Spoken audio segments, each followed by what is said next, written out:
ఇప్పుడే జీ5 app download చేయండి. చూడండి మీ ఫేవరెట్ టీవీ షోస్ ఎప్పుడైనా ఎక్కడైనా. నువ్వు తీసుకున్న ఒక తప్పుడు నిర్ణయం వలన ఎంత పని జరిగిందో చూడు. నేనేం చేశాను? తొందరపడి పెళ్లి చేశావు. అప్పుడు చావబోయింది కాబట్టి అలా చేశాం. ఇప్పుడు కూడా కావ్య పరిస్థితి అలాగే ఉంది.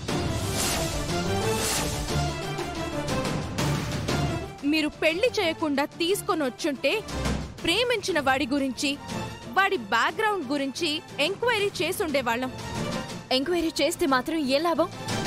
అప్పటికే ఇద్దరు హద్దులు దాటేశారు కదా. అవును, తప్పే చేసింది, కాదనడం లేదు.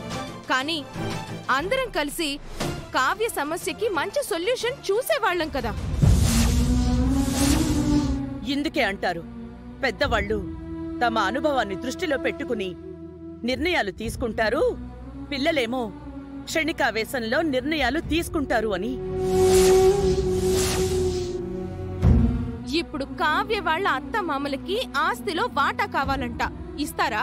కావ్య కాపురం నిలవాలంటే ఆస్తిలో వాటా ఇవ్వాలి కదా. ఈ సమయంలో కూడా మీరు మీ సిద్ధాంతాలకే కట్టుబడి ఉంటాము అంటే మా కూతురి జీవితం బలైపోతుంది అత్తయ్య. అత్తయ్య, పోయేటప్పుడు పట్టుకుని పోయేది ఏమీ ఉండదు. కావ్య విషయంలో కాస్త ఆలోచించండి. అవునమ్మా, కావ్య సంతోషమే మనకి ముఖ్యం కదా. మీరు సుభాషితాలు బాగానే చెప్తున్నారు. ఈ విషయం పెద్దన్నయ్యకి లావణ్యదునికి తెలిసిందంటే మేము ఆస్తులు పంచమని అడిగినప్పుడు పంచలేదు, ఇప్పుడు ఎలా ఇస్తారు అని లీగల్ పాయింట్లో ఎంత లిస్టు చెప్తారు. అవునత్తయ్య, ఒకసారి లావణ్యక్కకు మీరు నెక్లెస్ విషయంలో 20 లక్షలు సర్దలేదు అని లావణ్యక్క రాధా గారు అప్పటినుంచి చాలా కోపంగా ఉన్నారు. ఇప్పుడు ఈ విషయంలో అయితే చాలా పెద్ద గొడవ చేస్తారు, అందులో అనుమానమే లేదు.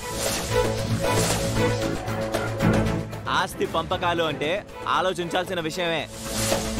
అవని చేసిన పెళ్లి వలనే ఈ ప్రాబ్లం అంతా. నిహారిక మంచిది కాబట్టి కావ్యని తీసుకొచ్చింది. సడన్ గా ఆస్తులు అడగాలనే ఆలోచన వాళ్ళకెందుకొచ్చింది? వాళ్ళు మన ఇంటికి రాలేదు, మనతో పరిచయం చేసుకోలేదు. అలాంటి వాళ్ళు వాటాల గురించి ఎందుకు మాట్లాడారు? ఇప్పుడు మీరు మాట్లాడాల్సింది ఆ విషయం గురించి కాదు, నా కూతురు కాపురం ఎలా నిలబడుతుందన్న విషయం గురించి. ఏది ఏమైనా నువ్వు ఆ రోజు తొందరపడకుండా ఉండాల్సిందవని. అలా అంటున్నావేంటోదినా? అవునవని, మాకు ఫోన్ చేసి విషయం చెప్పుంటే మరోలా ఉండేదేమో. నువ్వు డైరెక్ట్గా దండలతోనే తీసుకొచ్చేశావు.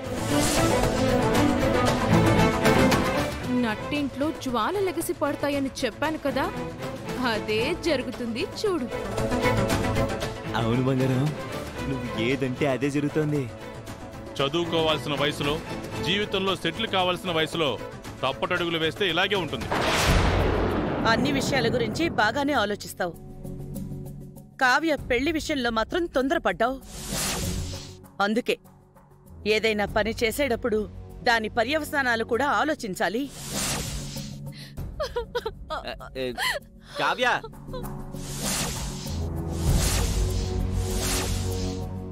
జీ5 యాప్ డౌన్లోడ్ చేసి అన్ని ఎపిసోడ్స్ పూర్తి ఉచితంగా చూడండి.